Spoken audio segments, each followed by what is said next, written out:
Hello and welcome to episode number 17 of The Good, the Scaz and the Rugby Season 2 in partnership with our friends at Allianz. We're all at home this week. We're actually recording this. I'm letting you in on a little secret.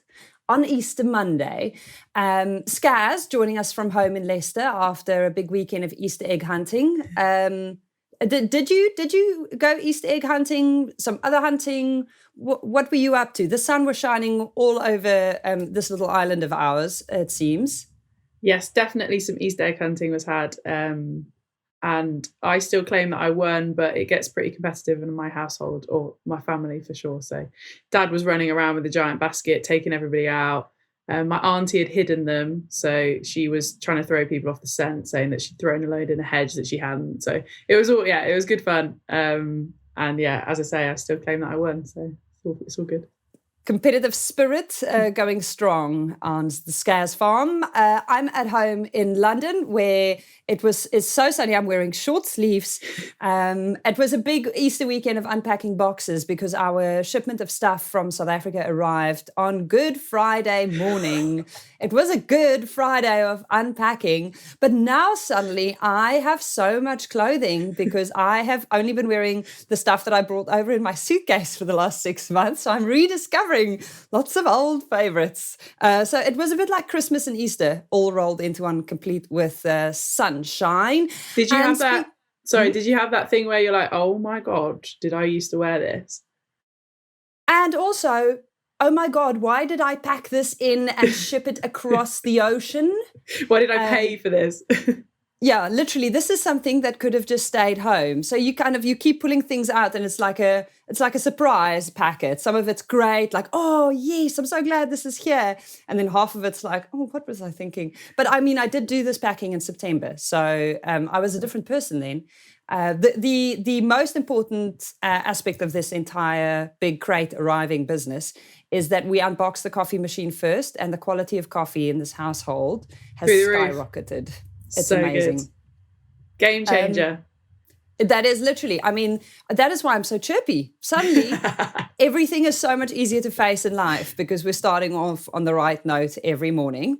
And speaking of starting off on the right note, we're starting this very big week off on the right note because there is a game at Welford Road on the horizon this weekend where England will be playing Ireland. We're lucky enough to be joined by an Ireland and Munster legend. We basically went, who can tell us stuff about Scaz that, has been around and seen her do her thing and now also plays with her. This player is a barbarian, a grand slammer. She's got 51 caps to her name. And most importantly, 95% of the reason we invited her on, she's also Scaz's teammate at Loughborough. It's Gill Bourke. Hi, Gill. Hi, guys. Thanks for having me. It's great to be here. On a bank holiday morning. Yeah. Good intro. Yeah, it sounds more impressive than it is, I think. It reads quite well. Did Scaz give you any instruction about what you are and are not to share? No, I think it's free for all. Say everything I know. Spill it here now. Open season. Yeah. Okay, so you guys were both capped in the same year. We are loving the nickname Scazzy Legs that Katie Daly McLean gave her. So we're going with Scazzy Legs. You and Scazzy Legs have both been in the game since 2008. Wait, hold on a minute. She sounds like a pony. When did she call me that? In the game? On commentary. And all I see is it sounds like Daddy Long Legs. And then all the little legs of the Daddy Long Legs has those little knee pads that you have. And I can just see obviously my imagination is a little nuts. Welcome to my brain. But you guys have been going at it for you've been around, you've seen some stuff. When did you first meet Emily? I mean, I guess that we met in the pitch, to be fair, but you know the way forwards talk to forwards after matches and backs talk to backs. So I'm not really sure we probably ever had much of a chat after a game, but we were probably met in the pitch. And then I'd say, to be fair, the first time we probably sat down and had a proper chat was when I came up to Loughborough 2 years ago. So crazy that you spend that much time opposite each other over the years, but never really have much of a chat. But yeah, I think it's forwards gravitate towards the forwards and the backs just kind of stay chatting away to the backs. But yeah, it's been pretty cool to come up and play with her. to be fair. I remember when Gill first came to Loughborough, and I think it was one of our first sessions, and I consciously made an effort to go over and say hello, and I ended up introducing myself because it's just kind of what you do, isn't it, when to new people. And then we both kind of looked at each other and were like, we played against each other for about probably like 10 years, but it's actually really nice to properly meet, because as Gill says, you just don't kind of mix that much forwards and backs. Obviously she wore a scrum hat her entire life, so it's just the dark arts in there. I don't know what's going on at all. I'm not going to pretend like I could do. So yeah, it's kind of quite nice sometimes when you actually come across people what I'd call more properly. And you were in Munster for, I mean, a fair chunk of the time that you've been in rugby. Well, how different is that to what you're doing now at Loughborough with Scaz? So I guess like the thing with Munster is like it's a provincial team. So like the men's club team Munster is like, say, their club team, but like for women that's a provincial team, so it's kind of a 4-match competition. So my home team would be Welford, and that'd be like my league team, so I guess that's comparable to like Loughborough. And then Munster is kind of like, I don't know, I guess your region level, your county level. So I was there for years. I guess because it's such a short campaign with them, you might spend like 2 or 3 months together, but like again kind of 1 or 2 training sessions a week. And because it's a provincial thing, you're travelling up and down the road to Cork, or it's in Limerick or whatever. But yeah, it's kind of like your middle ground between your club and your international level. So it's kind of like where you're getting selected from. I actually never didn't even start with Munster. I mean, I'm Munster through and through, but when I was starting out, I was, this little barrel of a yolk that didn't know what was going on. And I think the first year I probably wouldn't have any chance of playing with Munster. So a couple of the girls were going up to Connacht, and I just said, you know what, it's better to like learn and play against the good players than sit in the bench behind them, or not even on a bench, and just like not really get to develop. So I kind of blagged my way into Connacht. I was like, oh yeah, Jesus, I do all the positions. I'm great. Like I put me anywhere, I'm fine. And my first kind of real scrum was in a Connacht Leinster match against Coughlin, and I remember my legs like flying off the ground. And I was like, oh shit, like this is actually not what I signed up for. I said I could do this, I actually can't. I remember turning to her halfway through the match being like, would you ever take it easy? Because Fee was my captain at club. And kind of baptism of fire that way. But I played with Connacht for a couple of years then. And when I got called into Ireland, in fairness, they were kind of like, here, Gill, it's time now. You go back to Munster and you leave us. So it was really cool. So I actually got called into Ireland for my first training camp as a Connacht player. But by the time I got capped the following year, I had gone down to Munster. And a lot of passion, a lot of pride. Limerick is big, and rugby is big in Limerick. And yeah, it's kind of like the reason you start playing. It's what, there was no women playing that I could see when I was younger. So you're just like watching the Munster lads. And they're the kind of fellas that kind of almost inspired you to pick up a ball and start playing, Yeah, proud heritage, and if you grew up kind of really in that environment. Just back to Easter weekend, we didn't actually cover what you were up to. No rest for people who play in the Prem 15s, because it's Allianz Cup time at the moment, and so you were basically working. I mean, I was loosely working, I kind of make like a 10-15 minute cameo these days, so, and I come on and I talk a lot, and I kind of avoid a lot of the stuff that's actually going on. I do a lot of like directing and stuff. So, but yeah, we had a cup match. We were playing DMP, and it's been kind of like a development campaign for us, right? We've got a load of like young players coming in, and it's been pretty cool to see them like growing over the last couple of games. And we had a really decent win. The girls put in a good shift. I came on, shouted a few orders at the end of it, enjoyed my little run around, stretch the legs, And then after the match, the weather was fab, so we got a few tins and we sat on the pitch, and we had a couple of cans on the pitch, and it was really nice. And so on the pitch? On the pitch? Well, I mean, so Gally's our new manager, and I had said to Gally, come on now, Gally, would you get us a few cans just to celebrate the end of the cup, so he came up trumps anyway, and he got us a few cans, and we had a few in the club room. And then the weather was so nice, we were like, we'll go out and sit on the pitch. And we're probably there till about 7:30. And it was a sad day for the parish, to be honest, because Nelly decided she was going to go hurling. And so hurling is an Irish sport. Scaz is actually very talented, funnily enough, at hurling as well. And it's like, you know, two kind of sticks, I suppose, and you hit a ball between each other, and there's a lot more to it than that, but that's kind of like a loose grasp of what goes on. But Nelly anyway was pucking the ball around and split the top off my baby hurl. And Simon had done it about 3 minutes earlier, so within the space of 5 minutes, 2 hurls died. And yeah, sad day for the parish now, to be honest. Oh no, she got worse. Sad. Oh, my to be face. fair, Nelly would have been the most sad, wouldn't she? Bless her. She was getting dog's abuse for the evening. Then, you know, we went for a pint in the pub after, and every few minutes we'd be like, "Can we just take a minute for the 2 hurls? Can we just take a moment?" And she's like, "Jill, please stop. I'll buy you a new one." But yeah, it was good crack. Yeah, it was good crack, to be fair. Okay, we have to talk about this parallel hurling career that Emily Scarrett has going. This one. So good. So good. So Jill, like, I've done it. We had a liaison at the 2017 World Cup. Aoife? Oh yeah, I went to college with Aoife. Yeah, of course you did. Of course you did. And she bought these hurling sticks. They're basically like, to the unknown, almost like a flat hockey stick that you basically then whack a ball with. That's how I see it. And obviously, hopefully I'm not doing too much disrespect to the sport there. But and Jill brought them in as well a couple of times to Loughborough training, like before we get going. And they're just this class. Like, you just basically toss the ball up, try and whack it as hard as you can. So we like stood like the whole length of the rugby pitch apart.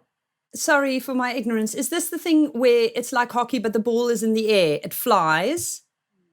Yeah, it's an Irish sport. So like you'll find it wherever Irish people live around the world, because we tend to bring the hurls with us. But yeah, it's like it's probably the biggest sport in the country, to be fair. And it's a class game. It's so fast. It's the skill level in it is unreal. But yeah, of course, like Scaz is like, "Oh, what's this?" Picked up the hurl. "Oh, what you do?" Chucked it up 60 metres up the pitch. She's like, "Oh, it's a bit like rounders, really, isn't it?" It's like, is she for real? And you have all these other poor creators, swing miss, and they're all like, "Oh, I hate this sport, I can't hit the ball." And Scaz is like, first touch, 60, 70 metres. And I'm like, "Okay, we'll sign you up for home. Wait till I text the club at home and tell them we have a new recruit." Because in my head, that's like playing tennis with a hockey stick. Yeah, it's bigger than the palm of your hand, but like the bat is, the base of it is quite big, like, but yeah. But it's not nearly the size of the surface. I mean, you don't have that much to work with. So you have to be, all of the coordination things have to really align. I'm going to show you one. I was going to say, it's probably fair to say it's similar to like lacrosse in terms of the theory of the sport. Yeah, there it is. There's the top got off it from Nelly. Oh. Yeah. But that's it. It's a flat top. So it's like quite long. And there should be, there's the edge of it. There's the edge of it. Should be that shape. It should be that shape. Until you let a Scottish person have it. And then that's the end of it. It still astounds me that you'd be good at that when you pick that up for the first time, because it's still not a big enough surface for mere mortals like me. But okay. So Scaz, are we just doing this kind of once a week here? How serious are we? No, it's very ad hoc, actually. I think Jill used to just bring them out when the sun was shining, really. It's not really a wet, cold weather kind of vibe. But yeah, she's exaggerating. She's definitely exaggerating. But I love stuff like that. It'd be class. I mean, it's a shame now that we're obviously down 2 sticks. We'll have to get Nelly to recoup some. But she has requested one from home herself, so I think we're actually starting to build a team. We're trying to get about 8 so we can have a match. So good. And you guys do that as part of warm up? It depends. Like, not a lot of people want to play with me, to be honest. So I mean, Brad loses his life. Our defence coach, Brad, loses his life when they come out, because he's like, "Somebody's going to get hurt. Put the sticks away."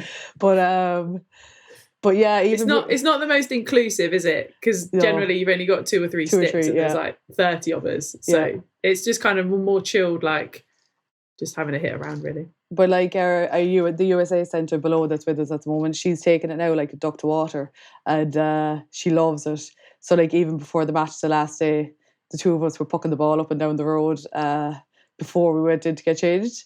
And I mean, the sun was out, so I was like fried egg walking into the change room, because I was already scalded alive from being out for 15 minutes. But yeah, the two of us will pick up a hurl now, and we'll go out and puck around after training and stuff. She's very good. What are you saying? Puck around? Puck, yeah, like when you hit it, it's kind of like pucking it. Do you know what? Like in our school sports day, we have like one of the events is the puck fodder, which is like the long puck. You just basically put all the kids on a mark and see who can hit it the furthest, and then they're your bragging rights for the year. Then, so I'm pretty sure there's even a national puck fodder competition. To be fair, so yeah, easy. Entertain us. Do you get let go out of the post-match shuttles like our other golden girl here on this pod seems to really just gets to just do kind of almost as she pleases because of your level of seniority with the Lightning, Jill? You'd love to think so, wouldn't you? But it actually hasn't worked out like that at all. Simon is our S&C, and Simon, he knows the moment to approach me to tell me that we're going running, and he'll kind of like float around, and he'll come in, and even at the weekend he looked at me and he was like, Jill, and I was like, Simon, it's too hot, you can't be asking us to do it today. And he's like, it'll take 6 minutes. And then I kind of had to like look at everyone else and be like, oh, okay, fine, we'll do it. But like, I'm definitely the person who objects to it the most all the time. You'll never catch me in a moment where I'm like, oh, I want to do that. Yeah, I literally always have some sort of a, no, Simon, go away, leave me alone, I'm talking, I'll do it later kind of a thing. But yeah, you kind of, then you get the guilt and you see the young ones be like, oh, we'll just do it. And I'm like, sure, if they're doing it, I better do it. So yeah. Set an example, isn't it? Set an example. Begrudgingly. Set an example, yeah. Isn't your role in the team now to be like Fee was for you when you were playing for Connacht, which is just to teach them the dark arts of the stuff that happens in the front? Like, you're just there to push people around a bit and kind of, you know, establish hierarchy and a bit of seniority and impart some lessons on the way? Yeah, I'm not sure how that's working out, to be honest, because Reece told me there at the start of the season, he told me I was like the Pied Piper of rugby because all the kids were just following me around the place. We were up in Scotland for a training camp, and everywhere he went, there was like 4 18-year-olds following me around the place. He said, you're like the Pied Piper of rugby. But yeah, sometimes I'm probably as immature as the kids, to be honest, as well. But I do like it. I do like that role. I like kind of being there to kind of help them out. And do you know, the kind of scary thing is they've all been playing a long time anyway. Like, you talk to kids now and they started playing when they're 8 and they're 18, so we're already playing 10 years kind of. So it's not maybe the same as when I started and I was 18 and I hadn't a clue and I really needed that, you know. So you find that kids like have a lot of knowledge and really have a lot of like game understanding at this stage. So I probably am more like the little angry bull in the corner who's just kind of, lads, stop dropping the ball, Christ's sake, you know. It's kind of like that. So yeah, probably that like kind of grump in the sideline, which is that old school kind of vibe, you know, when you used to get like the spotlight was put on you the minute you made a mistake and stuff. It's a little bit less like that, so I have to rein it in a few times. But I think they're grand. They know how to take me at this stage, and they're not afraid of me, which is kind of annoying, to be honest, because I'd rather they were afraid of me, but they're all bow little pups, a lot of them. So yeah, it's cool. Until you've had a beer. Huh? I was going to say, is it the social element that means that it's the leveler? Yeah, like I'd get serious phone whenever something was going on and I wasn't there, like, you know. So yeah, they're good, they're great. Like they're I mean, Scaz, you know, remember last year we halved the team for a game of rounders and we went to half by age and they had to go as low as like 24 to half the team to have like an oldies and a youngies. So that was terrible. So bad. That was so bad. It's like old v young and you expect like some form of average age split, and literally it was like the youngest person in the old team was like 23, and you're like, what? And then there's like Jill and I and Santa who are like obviously the other side of 30. It's like, oh, good Lord. They all just like, we're like, right, you go over there and then we'll figure this out ourselves. But so yeah, there's quite a lot of young ones there, but you know, they keep it fun as well, like, you know, they're good. Every now and again we have to go for like an old girls dinner, so we like kind of split ourselves off a little bit, go for some socialised drinks and some food, and then meet back up with them. We did that was that your birthday, Jill? We did that for my birthday, yeah, and we had that night in the wine bar. Remember that night in the wine bar? Yeah But I bet you guys can also just kind of say things and everyone just has to sort of abide by it, because who's going to go up against Scaz, Sarah Hunter and you, Gill, and say, no, that's not how it is, or no, we're not doing that? I mean, you guys must wield an insane amount of power between, it's like a trifecta of really senior people in the sport. You'd be surprised. Yeah, to be fair, that respect bar is a little bit lower than you think, to be fair. There definitely, Suds has that power. Suds definitely has that power. Sun has that power. They kind of laugh at me, to be fair. Depends on the topic, I think, doesn't it? If like all of a sudden we need to get stuff done and then like the tone changes, everyone's like, right, okay, here we go. But if it's something a bit more kind of menial just around the place, then generally people look at you like, shut up. I've always seen so much difference from young front rowers to the older ones who've been around a bit, though. I do think it's probably a little easier when you're one of the tight forwards. Yeah, we're kind of a rare breed, really, in the front row there, aren't we? Do you know what I mean? Rare and unique breed is how I'd describe you. Yeah, and kind of like the best ones as well, Scaz, isn't that right? That was the next 100%. That was the next thing you were going to say. I know, yeah, we're a bit of a rare breed inside there. I think front rows always stick together. A lot of the young ones are doing very nice at the moment, and you're trying to, get them to find a bit of dog in them because they'll need it, and you're always trying to kind of help them with a couple of sneaky tricks and stuff like that. It was gas. Myself and Rocky played against each other there, probably in the cup competition, I'd say, before Christmas. And for the whole match, the poor ref didn't get a break because Rocky's chatting to her, I'm chatting to her. We're both trying to tell her, look what your one's doing, and the whole way through the game, And then after the match, I was talking to the ref, and she said, thanks a million now there for your help in the scrums. I'm just kind of getting to grips with them. I was like, never listen to what we're saying to you. We're definitely telling you what we think you want to hear to get ourselves a penalty, but never listen to us. We're not helping you at all there. But yeah. She's gone on in her reffing career, like reffing the complete wrong things because she heard it one from you and one from Rocky. Yeah. She's like, thanks a million now. That chat was great. I was like, don't ever listen to us. Oh my goodness. To be a rugby referee, can you imagine having Gill in the one ear and Rocky in the other? Yeah. Woo! I know. Wow. Some crack. Okay, so you're in Loughborough, obviously, to form this mean trifecta with Scaz and Sarah Hunter, but also apparently to have gotten a master's in data science. For average people who have humanities degrees or not at all, what does a master's in data science qualify you for? It's broad enough now, to be fair. There's a lot of data analytics in it, so a lot of software tools for analytics. There's coding, like Python coding and kind of machine learning algorithms and stuff on the other side of it. It's a bit of visualization stuff, a bit of storytelling, there's data ethics, there's just a lot of different bits and pieces to it. And it was like a 1-year master's, so it was pretty intense. Everything was just kind of slammed at you. But it was I honestly, I think COVID kind of was the catalyst for it, because when I was working as a performance analyst, and sure, once COVID hit, sport disappeared, so did my job. So that kind of made me start looking at what might be a better option, what might open doors and how maybe I could develop my skills. And it just kind of tied in really well together that Loughborough could support me doing the masters, and then I could play with Scaz and with Suns and kind of keep playing at that level that is pretty cool to still be at this stage. So it's a bit broad. I'm working as a data consultant in London, which kind of almost covers everything. We kind of, it's nothing to do with sport. It's kind of a business field where we'll just have clients that can come from any kind of background. So, could be a medical company, could be a web hosting company. We've worked with wheelchair companies and stuff, and they'll have some sort of data problem that they need fixing, whether that's something coming out the back end that they need help kind of producing KPIs and different analytics for their business, or maybe it's kind of an infrastructure thing where they need a warehouse built to kind of consolidate everything, and kind of have that single source of truth is what we call it.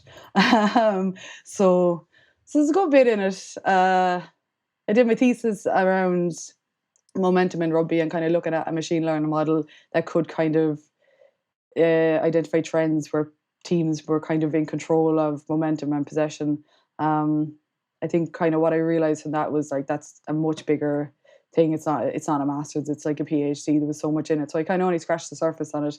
But yeah, it's really cool. It's just I have a lot to learn, to be honest, but I'm kind of loving learning it at the same time, you know. I used to I used to understand what you did when you worked like for World Rugby and you were doing obviously a lot of the performance analysis stuff, because that kind of obviously part of what we also do as players, and obviously the stuff that you get fed and whatnot. But the new stuff, I literally no. We talk a lot about my lack of technology on this program, and I haven't got a flipping clue. You know what? It's the kind of stuff that I wish when I was working in sports that I knew, because I think like when you learn, because I did my master's in performance analysis like years ago, which is back in 2010, 11 down in Cardiff. And you learn like sports and analytics softwares, and you learn how to like build everything out of that.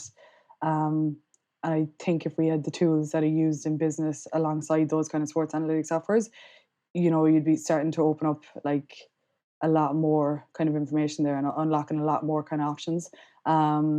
And it's definitely starting to come in, because you see like teams like Man United and stuff now starting to employ like data scientists as opposed to let's say sport analytics. So it's kind of like almost a path for both of them to merge, because you need your sport understanding to be a good analyst, but like having that kind of technical kind of ability to develop stuff underneath is actually pretty cool as well. It's definitely exciting. Like it's a growing field, and there's a lot of potential there. And like I hope at some point to find my way back into sport where I can kind of use it. That'd be pretty cool. Like, but rugby is pretty complex. So the data points that that you're tracking when you're doing this kind of level of relatively sophisticated work must be so varied. Is this particularly useful for you because you're a forward, or does that not really come into it? Do you know, I think everybody can benefit from the analysis side of things, to be fair. I think I've always kind of had a decent understanding of rugby. I got pushed into it, like, you know, from being a smart arse, basically. Because I was at Munster, and Fiona Steed was my coach, and her husband was John Hayes, so Fiona would have played for Ireland back in the day as a flanker, and John Hayes was her husband, who was like tight head forward for Ireland at the time. And we had like this anonymous feedback meeting one night where we could like fill out this form anonymously. And I think I had just kind of gone to town on a few things that I thought were not like maybe going the right way.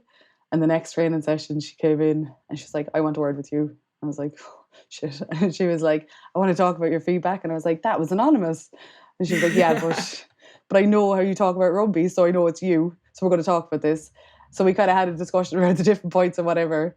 And then she was like, "Right, well, seeing as you know everything, you're going to take John's laptop and you can code our games." So like I was playing with Munster, but she was like, "You can code our games." So she got me John's laptop that he had like from the RFU and had sports code on it. I just kind of did a real basic, like, kind of just, basic code of events of what was happening in the game. Probably only at a team level, if I'm honest. Probably not even at an individual level at the time. But it kind of opened up something that I really found that I was really passionate about. So then I just went and did my master's after that. But definitely kind of backfired. That anonymous thing didn't stay anonymous for too long. You should. And Fiona's like, that woman's got power. Like, you know, this fear in my eyes when she pulled me aside, and I was like, "Oh, I'm dead." But it kind of worked out really well, to be fair. That's a cool story. Yeah, that's a cool story. Where do you want to take your data science kind of work next? Because you're clearly such a keen student, and you keep learning and you keep on studying. Loads of people your age, our age, reach a point where they're like, "I found my thing, I'm just going to do this." You know, like, I'll make incremental moves this here and there. But you seem to still be really interested in making massive leaps. I think there's like a load to learn, right, for me in the data science world. And eventually that'll come back into how we can use it in sport. A lot of stuff going on around like machine learning algorithms and predictions, and whether that's like injury prevention, or like I have a pal in the USA that runs a website that kind of basically matches up every player in the world off their kind of game stats. And you could almost go into it and you could look for like an Emily Scarrett, but say, right, I can't afford Emily Scarrett, so give me the Japanese version of Emery Scarlett and who has a similar stats as her and stuff like that. And it's like almost as a recruitment tool at the moment, but like they're using it in NBA, they're using it in NFL and stuff like that. So there's huge kind of potential there from a sports performance perspective, but also like, you know, even into the data analytics side in terms of like sports marketing and how we grow the game, and how like you can engage fans and what information we're getting out of that at the moment to kind of use it moving forward to get more people loving the sport that we love, you know. So it's like Moneyball, but just more advanced. Yeah, I'm definitely not Moneyball. But yeah, a bit like that. You joined the guys on The Good, the Bad and the Rugby at Dungannon, and Scaz, you also went on this Lions Legacy tour, you know, kind of really getting grassroots rugby off the ground. Is that something that, Gill, that you still feel very deeply passionate? Because, I mean, you're instilling a love of hurling over at Loughborough Lightning. So you're carrying your kind of Irish roots with you everywhere you go. But how important is what's happening back home to you at the moment still?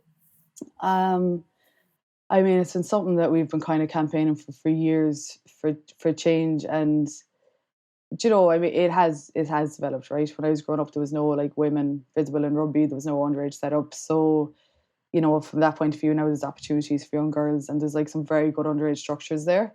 Having the girls involved in that under-18s Six Nations tournament at the week, I think it was last weekend, is brilliant, because that's the first time there's ever been any sort of underage national squad put together for 15s. I mean, you know, we've been asking for a 20s team for years, and I think you can see the benefit in like Scaz. You'll probably be able to see this with your own teammates, the likes of Sadia and Hel and all these girls that come in, and they've already had some level of international experience at 20s to be able to kind of slot into a senior squad there. I think it's really important, like, you know, and it's just to give, I think from my point of view, I had a great Irish career and I loved every minute of it. And you just want whoever comes into the jersey after you to kind of be able to have the same kind of experience, and maybe it won't be the same thing, and maybe you won't have maybe you'll have more achievements or not the same amount, but it's to have that experience that it's just like, you know, such a powerful thing, and so much pride to play for your country, but also to be able to enjoy it along the way. And there's just been so much rubbish in Irish rugby over the last 6 or 7 years, and it's been a crappy place to be in. You see friends and teammates that have like played in that time, and like Junior Griffin is a prime example of that, like a fantastic player who had the very difficult job of captain in Ireland through like a really difficult period, you know, and now has retired like at an early age, and you just wonder if she needed that kind of experience, if that had to be her Irish experience, even though like hands down to her, fantastic player and did a great job under the circumstances. But I think it has to start at the top, from the powers that be. We're kind of hoping, I guess you're hoping that it will change. There's a little bit of evidence at the moment that they are trying to change stuff, but I'd still like be holding my breath on it, to be honest. I think everybody's faith in the RFU has been rocked over the last couple of years. So Greg going in there now, brilliant. Like, Greg was one of my coaches at 2014. Honestly, the man is a game changer. Like, he's this fantastic person with this huge amount of energy and a lot of care for his players as people and not just as rugby players. You know, brings a lot of energy. So him being in there hopefully is like this really positive step to bringing Irish rugby kind of back to where I think, especially when I stopped playing, that we all hoped it would kind of continue going as, you know what I mean? Emily, you guys had a tough time with Ireland a few years ago. For people who are new to the game, I mean, there are a lot of people who, like we should say, have adopted women's rugby probably about in the last year, but particularly around this TikTok Women's Six Nations that has just boomed. And for them now, it would probably be pretty important to contextualize what Gill is saying about where Irish women's rugby were around 2014. Yeah, I think so. Well, all through my career, certainly, it was always super competitive against any Irish side. The likes of obviously playing against Gill, Linny, McPhee, Miller, all of that lot, that old era. And Jill's laughing. Like some phenomenal players, Briggsy as well, who's obviously part of the coaching setup there now. But yeah, 2013, you guys won the Grand Slam. 2013, yeah. Yeah, 2013. Yeah. So Ireland won the Six Nations Grand Slam. 2014, they beat the Black Ferns in the World Cup, which was, I think, at that point. Was that the first time you'd ever beaten them? Yeah, I don't want to. It was the first time we played them, yeah. Yeah, so like a result like that was huge. It essentially knocked New Zealand out of the World Cup, which I don't think anybody was expecting. We then played them in the World Cup semi-final. So you're talking like top 4 in the world. And I guess obviously since then, and Jill will know a lot more about it than I have, but obviously they have struggled and they've had their own issues, and obviously the review and everything that's come out of it recently. But I think when you look at Ireland, there's such a strong rugby heritage, male or female side of the game, that you want to see nations like that really like, I guess, giving what they're able to and being supported to give what they're able to, because there's some phenomenal players out there. As I say, the history of rugby in Ireland is fantastic, and you want them to be competitive, and you just want them to have a basis to be able to go and do whatever it is that they're able to. Look, they're not supported as well as some nations at the moment. Hopefully things will change. I think this Six Nations, they're going well, aren't they? Obviously they played France early doors, which is always going to be tough against a side like that, but they've actually beaten 2 sides that have qualified for the World Cup, and obviously they've not been able to do that. So in terms of stuff like that, I think they're taking some really positive steps forward. In terms of their side, like I might misquote this, but I'm pretty sure that the most capped player is only on 24 caps or something like that. So it might be more than that now, obviously, through the tournament, which is just madness. But actually that shows that this is a squad that hopefully is developing. I think it's a real shame for, like you say, people like Ciara Griffin and a few of those players that had such a tough time in the jersey, perhaps never got the real good times and have now left the setup. Whether she would have done that anyway, irrelevant of what had happened, I'm not sure. Obviously, I don't know her well enough, but yeah, hopefully there's some good times on the horizon for Ireland. Yeah, that win over the Black Ferns in 2014 was the first time they lost at a Rugby World Cup in 23 years. And I think that's one thing that we should probably all just kind of remain cognizant of as we head into Rugby World Cup later this year, is that just because something hasn't happened for 23 years doesn't mean it's not possible. Ireland might not be there, but there's going to be a few other teams who'll definitely be looking out for an opportunity to catch one or two of the big sides just a little unawares. What is with the Gaelic football, and is it something that is widely played by women and then they go into rugby from there? So the two kind of national sports that we have are hurling and Gaelic football, and they depend on counties, right? Some counties are stronger, are more prominently football, some more prominently hurling. But I think it's just like almost this kind of the skill level that you need to play both of them, like in terms of speed, agility, your hand-eye coordination, your footwork, everything like that is like really transferable to rugby. So if you are a good Gaelic footballer, once you can kind of take the contact and kind of embrace the contact side of things from rugby, actually anybody who's come over from one of the two GAA codes has turned into like an exceptional rugby player. And there's many of these girls, like, you know, Hannah Tyrrell in recent years and Lindsay Peat are two kind of examples that you'd know about now, but like Jetty Fury back in the day, and Scaz, you'd have played against Jetty in sevens, and she was a great hurler. Mary Kelly, Cork footballer, you know, a lot of people over the years who have managed to juggle both, because you know, hurling and football is equally as demanding as rugby in terms of training hours, and possibly even a little bit more.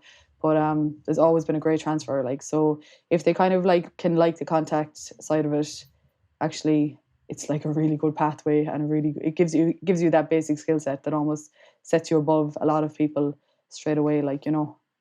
Jill's never bought the Gaelic football to Loughborough. She's only ever bought the hurling, so I think that shows that maybe the kicking bit and the catching the balls over your head and stuff, that wasn't her bag. But yeah, I think super transferable. Certainly playing sevens, like Hannah Tyrrell. I think, did Lucy Mulhall play a bit as well? Yeah, I think Lucy's football. Yeah. So like just the transferable skills in terms of obviously naturally the kicking and catching aerially above your head, and skills like that.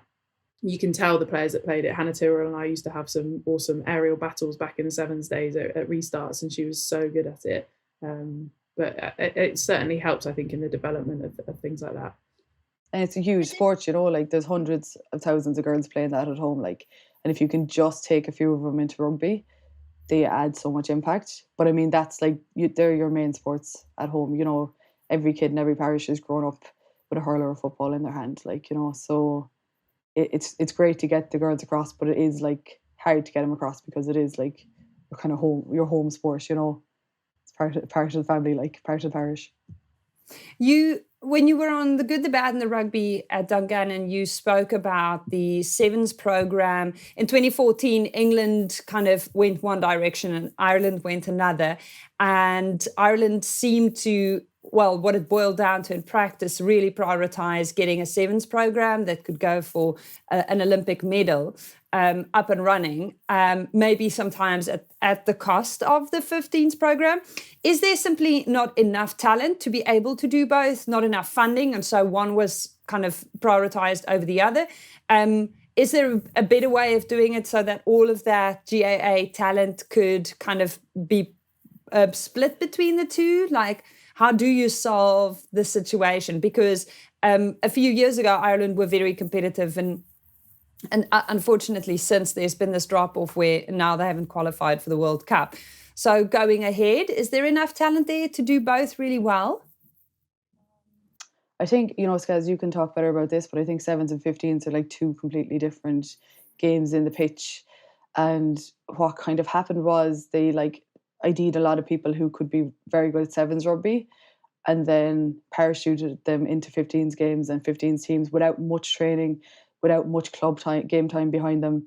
And that was probably to the detriment of the 15 squad. I think it's not a case that there like isn't enough talent to go around, but like anything, you have to master your trade, like, you know, and it's a different thing when there's 7 people in front of you than and you've plenty of space to use your feet and get around somebody, than when there's no space and there's a lot more decisions to be made because there's a lot more people involved in everything you do.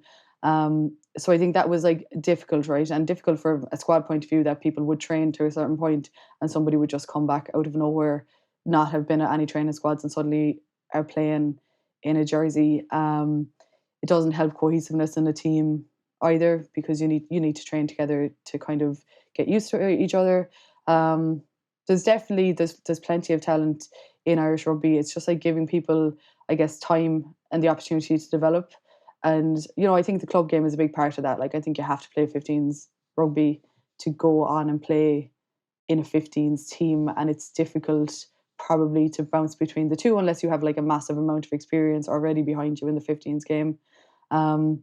It's something they're going to have to balance, isn't it? Because like for this match this weekend, I think the sevens players are potentially gone for the end of it. And you're just kind of, you know, it's fine. It's kind of like a new era of Irish rugby and all that, but you want us to be serious about actually trying to win a Six Nations. So if you're going to lose your backline for the last 2 games, that's not giving you the best chance to compete. Because if they're the players that you're kind of saying are the best to be selected, then, you know, it's kind of natural that like it's going to be difficult for people to drop in for 2 games and get themselves up to speed when it's already kind of taken the girls like to the 3rd game to kind of kick into gear, you know. So it's hard, like. It's so hard. And like we did it for a period whereby you would basically play whatever the most important thing was in front of you, and a load of us flip-flop between 7s and 15s, but actually the state of the game wasn't where it is now. Like the World Series, there was far less legs. The Six Nations was in obviously the original window where it didn't conflict with as much stuff. You'd only have perhaps one thing on in the summer. Commonwealth Games wasn't a thing in 7s. Olympics wasn't a thing in 7s. So like it was a lot easier just to be like, oh, we'll go and do this and we'll go and do that. Whereas now you like, and to compete properly when, you know, so many nations are doing it like properly, it's a really, really hard thing to do. I was going to ask you, because obviously the back line at the moment, pretty much for Ireland and the Six Nations, is pretty much the 7s team, obviously give or take a couple. And I was looking, obviously Langford's coming up in a couple of weeks from the 7s point of view. Are they taking a development 7 side to that in order to try and develop that program? Is this their 15s program that they're going to try and stick with and really push on with? Because obviously the 7s World Cup is coming up in the summer. 15s really probably haven't got that much going on with them having not qualified for the World Cup, etc. So I think they've really got to try and figure out what it is that maybe they're focusing on, and develop that broader pool of players in order to, so that when two things are happening at the same time, you don't have this kind of crash almost. Because we did it in 2015, I think. So it was after the World Cup. Obviously, we had loads of retirees. A load of us went back to sevens because we were prepping them for Rio. We had a 2-year run into Rio. And there was kind of this almost, not a deficit, but there was a load of basically people that then got capped in that 2015 Six Nations Championship because they realised that essentially we didn't have lots of people that were able to play, especially in the back line, naturally because of the sevens and whatnot. And I can't remember where we finished in 2015, but it wasn't the best finish England have ever had, that's for sure. So it is difficult, and I suppose it's just a bit of foreplanning that needs to go on for stuff like that. Yeah, it's a hard one, isn't it? Because really, as rugby fans, you want both teams to succeed, but my heart kind of lives in the 15s, so I want to see that team have the best possible chance of going forward. And I think you have to take the learnings over the last few years, where kind of having that, I don't know if you want to call it kind of that hybrid kind of status where people can do both, and it hasn't worked. I mean, the proof is in the pudding. We've not qualified for a World Cup, and that's using sevens players in with the 15s players, and there's kind of it's difficult for a player, I'm sure, as well, to perform at their peak when they're being kind of pulled to and fro between different things as well. So it's definitely, I think, Scaz, you're right. As far as I know, those girls aren't going to be available for the England match and for the last match. So prep for Langford is that they're probably sending a senior squad to Langford, which, with the Sevens World Cup coming up, is probably the priority going towards there. But I think you can make an exception this year because it's kind of that unique year where we're not going to a World Cup. So yeah, 15s can be this development year. But actually next year we've got to qualify for a World Cup. And it's something that different unions have grappled with. So this isn't a uniquely Ireland problem. This is something that, particularly in the women's game, I think, where you have constrained resources, sometimes no contracts at all. But I know that this has been a point of conversation because it does require quite a bit of stewardship and a lot of kind of really solid planning. Unfortunately, the women's game has made so many headlines over the last year or so around structures and systemic issues just not being up to scratch. The Black Ferns Cultural Review, of course, was the most recent one, and that's just been initially so unbelievable that a country like New Zealand, who has the kind of heritage and they've put in such amazing performances, the Black Ferns has been such an absolute force. And then for the report to come out and Glenn Moore saying in his resignation statement, that he didn't agree with the allegations that Te Kurangata Arangamati made and that they were misleading. I mean, the whole thing just, we spoke about it last week as well. It leaves such a bad taste. I'm not going to ask you to wade into this, but is there enough time for a team like New Zealand now leading into this World Cup, knowing how painful a process like this is for the players who are involved, to turn things around ahead of something as big as a Rugby World Cup, Jill?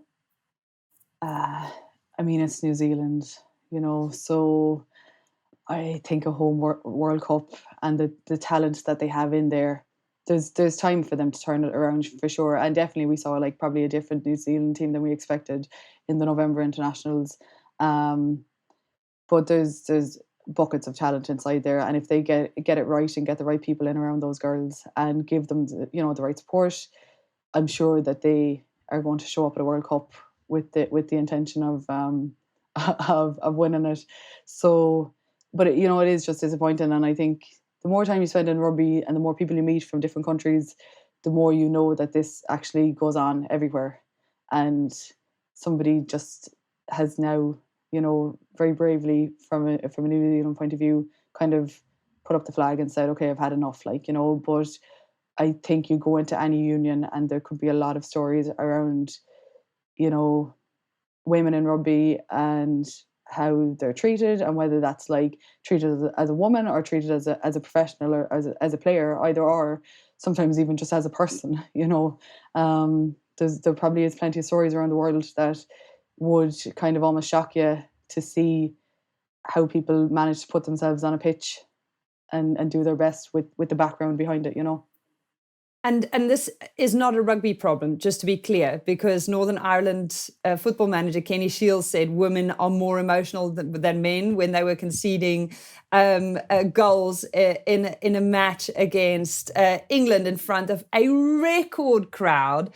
So the power that these comments have, I mean, they are being reported on, and people are calling people like Kenny out and saying this isn't cool, like what you're saying is unacceptable. Mark Robinson, the New Zealand rugby chief executive, has now come out to issue an apology to his players, and Italy has issued contracts for 25 players. So it's not all bad news. And I think the thing that I love the most out of this, when players are emotional and when people speak up and when all of the Ireland team rallies together and says, actually, none of this anymore, is it would have been a lot easier to just walk away. Yeah, it's true. It's true. And eventually you have to do it, like, don't you? I mean, there was probably years there where people were on the edge of doing it and had to just for their own, I suppose, for their own mental well-being, just be like, right, it's done and dusted now. I'm not dealing with this anymore. And I've had to like kind of walk away from it.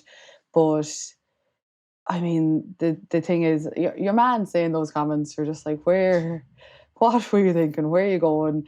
This sweeping generalization of women, like, you know, it's like saying, it's like somebody hitting you late off the ball and one person goes, why have you fucking idiot? And the other person goes straight into their face and goes, what the hell are you doing? Like, it's an emotional response, but like every single person across the world is going to have a different emotional response to every incident. So to say that like all women are like this and that men aren't like that, and it's just, it was naive on his behalf. I think the captain of his team that he coaches did kind of come out and support him and say, look, he's a great coach or whatever. But, you know, words are power these days and people will pick up on everything you say. And like you say, they have an influence. So you just have to be careful with what you say and be very clear with what you mean. And if that is his opinion, it's a bit silly, to be honest. But And since when is emotion bad? I mean, it's literally, that is a sign of commitment, of passion, of investment. And particularly in rugby, I think you're putting your body on the line. Best you be caring about why you're doing it. The way he said it was almost as if he'd hit on some tactical like gold mine, and wasn't it? In terms of like he was trying to suggest that it was, you know, something that they'd looked really hard at and no one else had come across this before and blah blah blah. So he obviously didn't mean it in the way that he'd said it, but yeah, I mean, like you say, emotion in sport is such an important part of it. But just going back to obviously the reviews and all that sort of stuff. Obviously, we've spoken a lot about it, and my hope is that more like teams, cultures, whatever environments, we get to a point where we don't need to get to that point. So like conversations are had before, small things are picked up. You have that environment where it's far more open and, you know, we can have a conversation because we've got the issue, rather than that happening and then 15 more examples happening and then all of a sudden it blows up into the big thing. Because again, my opinion, and I haven't been involved in those environments, but that's how you improve environments like that. You have a much more open working environment. You're able to have conversations with one another. You're able to call out things that aren't right before you get to that. Because that's the, you know, we're talking serious stuff when we get up to that level, as well as obviously education of people working in sport. And again, not just women's sport, in sport, and understanding that, you know, it's not just about how well you know the game anymore. It's about how well you're able to communicate with people, how well you're able to manage people and all that sort of stuff as well. Aye. Scaz for chairman. Can we get her into some very senior position as soon as she hangs up those boots? But don't hang them up just yet, because we've still got some history to make, so don't go anywhere. Speaking of hanging up boots, you put out a really nice tribute to Sean O'Brien. Of course, big news in Irish rugby, that he retired from rugby, an absolute legend of Irish rugby. Leinster did a really nice tribute tweet. I mean, the list of accolades, just absolutely incredible. You have credited him with being a true ally to the women's game. Tell us more. Seanie's such a great lad, you know. he's like somebody's big brother, do you know what I mean? And he doesn't see gender in sport, he sees sport, you know what I mean? And like you're as likely to find Sean down watching the Wasp girls on a Saturday if he's not playing, do you know? And I think we probably, it's 2015, Scaz, as you said, England hadn't had the best Six Nations, and we'd won it. We'd lost the game to France, but we'd still won the Six Nations. And this is when we kind of first, a couple of the Dublin girls would have known him, like, you know. But the men's team had won Six Nations that year as well. And the 2 days after, kind of, when we were all shells of people, you know, at that stage, they were having a thing in a pub one night for them, and they said, girls, come along to it, like, you know. So we all went along to it. And I mean, you know, we didn't put our hand in the pocket for the night, and all the boys were there. And it was great. They were just like so supportive. And pretty sure somebody saw Jamie Heaslip throw his bank card behind the bar at the end of the night and put a few grand in it to just cover everything. You know, there's nothing to say, well done, girls, here for us. But these lads are at least appreciating that, like, you know, we've been part of the same thing that they've managed to achieve. Anyway, like, Sean was definitely the one to introduce us to espresso martinis. And kind of halfway through the night, suddenly Spence is in Sean's t-shirt and Sean is wearing Spence's top going around the pub. We all end up in Coppers, which is this nightclub in Dublin that all the country people go to, basically, when you're up there. And I don't know, he just became like this really easy link to the men's professional game that wasn't anyway intimidating, just this lovely fella who would always have a chat with you. And from my own point of view, when I had that concussion in 2015 and I was like really struggling with it, it was Sean that like I ended up reaching out to. And I had him on Facebook as a friend, and I just like dropped him a message one night. And this is kind of 4 months into it, so it's like pretty dark times. And I kind of dropped him a message and was like, Shawnee, I know you've had a concussion recently. He had one kind of in that 2015 World Cup that had just gone on. And I was like, you know, nobody's helping me. I don't know what to do. Like, I can't kind of leave the house. I'm having a really bad time of it. Can you even just tell me what you did, like, to sort yours out, so maybe I can kind of start looking down different avenues? And he popped me his number and he said, give me a call. And I'd say I probably spent like an hour and a half, 2 hours on the phone to him that night. And, like, you know, he went through, like, from the moment he needed to be reviewed to every single thing that was done along the way. And I was just like, nope, not done that. Nope, not done that. And it was just like, you know, kind of this stark comparison of how a men's player was treated compared to how a women's player was being treated. But anyway, kind of, and I didn't know if Sean going in all arms swinging was the right thing to do either. Like, but he ended up giving me the number of this vestibular specialist that he saw. And he was kind of like, look, just ring him, tell him I've given you his number and he'll look after you or whatever. And yeah, I ended up having like all these kind of vestibular issues where I had this like involuntary flicker in my eyes. So like I'd be walking along and I'd look and then I'd fall that way and stuff like this. So I had all these little different things that, like, honestly, if it wasn't for Sean, that I probably would never have like had the kind of advice to go investigate. And then he's always just kind of been this fella that's just been there to ever reach out to if you ever needed since. And like, you know, he like knows a lot of the Wasp girls, and I think he knows Kira Cooney from like college in Carlow, so he'll go down and support the games. Very big man for equality. His sister Alex is his sister, and she plays with Carlow, really good player and stuff. So he's just like somebody who cares about sport and cares about like the effort that you're putting in, because sure, he knows the road himself, you know. And very important person to have, because he has such a big platform and he's such a likeable fella that it's like a really good person to have in your corner, you know. So for anyone who doesn't know this story, you suffered a head injury in a training session and you never made it back to the Ireland squad, but not for lack of trying. And yet you are still working in rugby. Why? Sure, I love it, like, you know. It's hard, right? Because like that broke me, right? Because you get a concussion and the most annoying thing is like, oh Christ, 3 weeks, can't play for 3 weeks, you know. And that's all you care about. And I'd actually just moved to London to play with Wasps, because I think internally as a person myself, I was kind of like, I knew this new generation was coming through. We had a home World Cup in 2017, and kind of by hell or by crook, I wanted to be there, and I wanted to be the best player possible to get my place there, because I honestly knew that there was young talent coming through, and I didn't think it was going to be easy to have a place there. It never was, but I just felt like this was a change in tide, and I think a lot of my group of players from that 2014 group kind of felt that kind of change in tide, you know. So I'd moved to Wasps and I'd gone home. I was only there a week, and I'd gone home for a one-day training camp, And yeah, I got knocked out, and I like properly knocked out, like maybe out for a minute or 2 minutes or something like that. And yeah, I was just kind of picked up and put sitting on a rocking pad.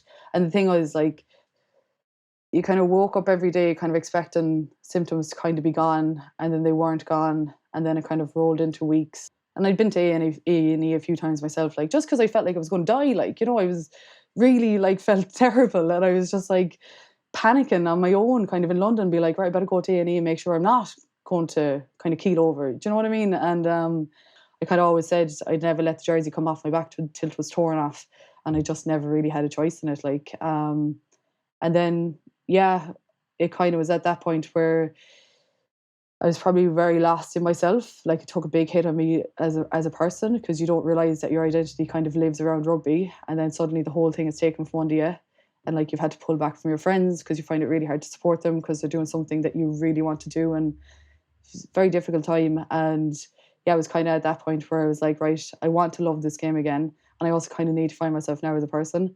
So like I kind of got a rush of shit to the head one day and booked a flight to France and just left. And just left and went to France. And when I arrived down in Bayonne, spent about 3 weeks there. I was like, geez, this is like a retirement village. I can't stay here. So I moved up to Paris and played with Stafford Safe for a year. And honestly, like, the best thing I could have done. Like, I found my love for the game again, and I was able to separate, like, not being at the highest level and like not having that the reason I love the game, to actually just loving the game for why I started, like the people in it and the crack, and, you know, just plodding around the place, having some fun, and obviously not speaking a word of French and kind of blagging my way around there around there. But that was kind of how it happened, because otherwise, I don't know, I was getting to my club gate that I had been in since 2003. I was getting to the gate that I'd been for, like, of the club that I'd been with for 15 years, and I couldn't go into training. I'd turn the car around and I'd leave. Like, there was that much anxiety and stress around everything in Irish rugby at that stage that I just had to kind of step away from it. And for me, for my own reasons, it was like the best thing to do. But it was definitely not probably the end of the way I wanted my career to kind of to end. But, you know, one thing leads to another, and now I'm playing with Scaz in Loughborough, and that's just the way life goes, you know. But yeah, it's tough all the time. No shortage of bravery here. Oh my gosh. It's a bit of a shit show, really. Wow. I do have to say, listening to all of that and just seeing how relentless you are and how deep the fire burns, and the fact that you, I mean, at that point, I don't know how many people's next thought would be, I'm just going to get on a plane to France and go play rugby with people I can't really speak to. But hey, how bad could it be? And you found your fire back, and you're still playing, and you're still imparting so much knowledge and experience, and sharing so much of yourself with loads of amazing young players. The next generation will all be able to say, I played with Gill when she was still playing. I was there with her, learning a lot and picking up loads of words of wisdom along the way. Yeah. Asha, look, you know, just do it because you enjoy it. Like, it's important. You can't lose the love of it. And I think when I lost it, I didn't realise how much I loved it, because it's just part of you. So yeah, I just kind of found my way back to it. A lot of good people along the way helping, to be fair. And we're happy to have you. Yeah, I mean, most days, guys, not when I'm kicking off about something that. Like, I think you're allowed to kick off about, like, many things. You can be that grumpy girl in the corner kicking off all the way. So, do you now find some sort of solace in supporting Ireland and watching the girls go at it, especially, for example, when they beat Italy 29-8? Yeah, I think this is the thing, right? I kind of always felt like I was the first victim of that period of time that was desperate, right, for Irish rugby. And a lot of really good players, you see how Malloy finished her career like world class, and kind of didn't deserve to finish like that either. So I love the fact that they have put people in there that well, at least from my own point of view, that I know are really good people. You know, and I know they have the integrity of women's rugby at the heart of it, and actually all they want to do is to go forward and let these girls achieve, and like let them kind of blossom. And like Greg has really surrounded himself with people he knows from 2014, like the manager's back, the kit man's back, Briggsy's there. So, you know, like he's definitely kind of said we had a winning formula back then. Let's see if it was a perfect storm, or let's see if actually it can just be good people helping these girls like reach their potential. So seeing him play, especially down in Cork, because it kind of finally came out of Dublin, you know, bring it back to the clubs, which is, I think, probably taking a leaf out of England's book, and just like, you know, spreading the love around the country and really letting the community feel it, like especially down in Cork, like, you know, big Munster contingent down there. So the girls having a chance to run out there in front of family and friends and like make that little bit of history and then get a really good win with it, and show like they've showed learnings from each game, which is really important. And whatever it is going into whatever this England match brings, you just want to see them kind of continue those learnings and keep kind of growing those different areas that they need to work on. But it's great for them to get a win. Everybody loves winning. Like the day's a lot easier when there's a win at the end of it, like, you know, and easier to review it as well when there's some good stuff to look at as well as some stuff that you might need to work on. Okay, well, on the topic of winning, let's get you to give us some predictions, because we do need advice. Some of us have to still enter their fantasy team for this round's fixtures. And I don't know if you've heard, I'm atrocious at this whole fantasy team selection thing. I'm basically plumbing new depths. So I'm not going to tell you to compile my team on my behalf, but maybe just steer us in the right direction here. Wales, France, your prediction for this weekend? I'd be giving it to France. So I would. I still kind of think France haven't hit third gear yet. I think we won't see that until France England in 2 weeks' time. But yeah, I think France, they find a way regardless of whether they have good patches or bad patches in games. They'll still find a way to find scores. They've got some incredible players inside there, you know. Okay. Italy, Scotland. This is going to be interesting. 5th and 6th on the table. Both of those have yet to score a win so far.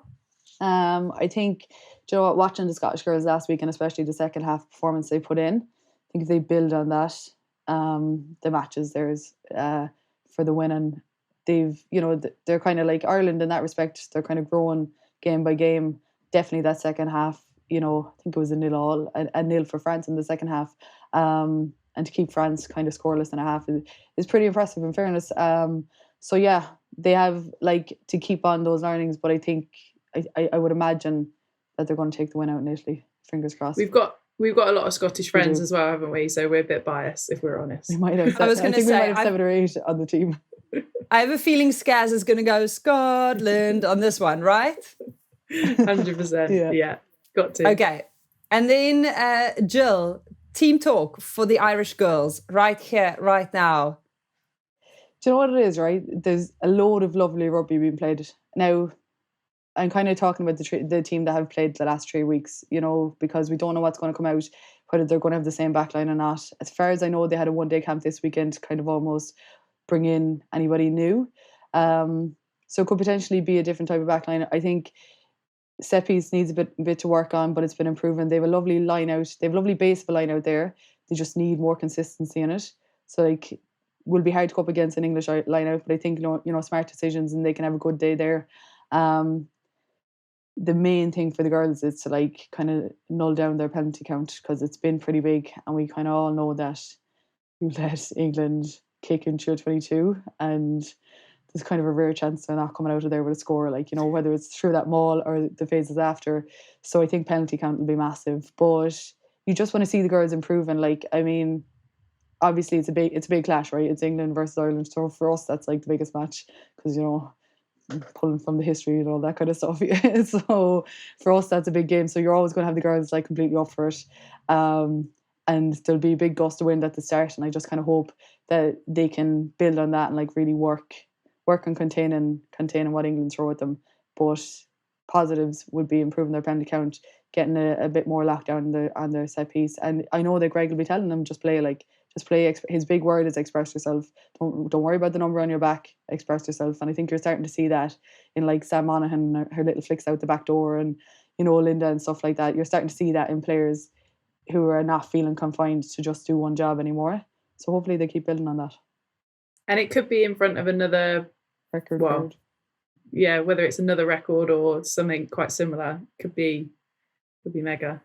Come In the home. Come on, come join us. I'm heading over to Welford Road. It's my first time at the venue. When I said earlier that I was attending, I was going to Welford Road for the first time. Emily said, "What, to watch someone else, or are you coming to watch us?" You don't like to assume, Elma. You don't like to assume. She is literally this humble, even when we're not recording. It is absolutely insane. No, I'm not going to Welford Road to watch some other team, Emily. I'm going to watch yours. So make sure that you come join us. Let's make it a day to remember. And Gill, I can't wait to see what you get up to next, because I've got a feeling you're going to leave your mark on rugby. And we haven't seen the half of it yet. I mean, your guess is as good as mine, girl, to be honest. We've got a couple of games left this season, and let's just see what happens after that. I'm not sure. Last year I was retiring, and I remember, Scaz, remember the last 2 games I bawled my eyes out. Jill pulled me at the end of our game. So we just lost the semi-final to Saracens. Obviously, we're all a bit gutted.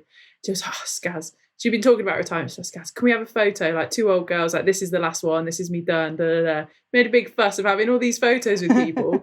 3 months later, she's at pre-season having a whale of a time. We're like, oh, that was a lot of fanfare, wasn't it?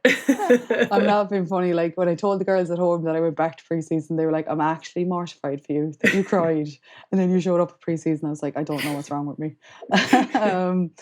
So yeah, who knows with that? But sure, look, we'll take it as it comes. So we will. The old girl just can't be helped. She loves it that much. I mean, I'm taping my boots at this stage. I'm like refusing. I had to put tape in my boots the other night. They're like, would you not get a new pair? I was like, no, I'm too old. Not spending money on boots at this stage of my life. So I don't know. Yeah. Wow, I love that. It has been an absolute joy having you on. Thank you so much for your time. Thank you for joining us. And thank you for sharing your experiences. It takes a lot of bravery to open up and be that vulnerable. And thank you for everything you've done. No bother. Thanks a million for having me. It's been great. Great to catch up. We've been the good, the Scaz, and the rugby. See you next week. The show is produced by Shara Kilgallen with research done by Jenna Claridge. And the good, the Scaz, and the rugby is a Folding Pocket production.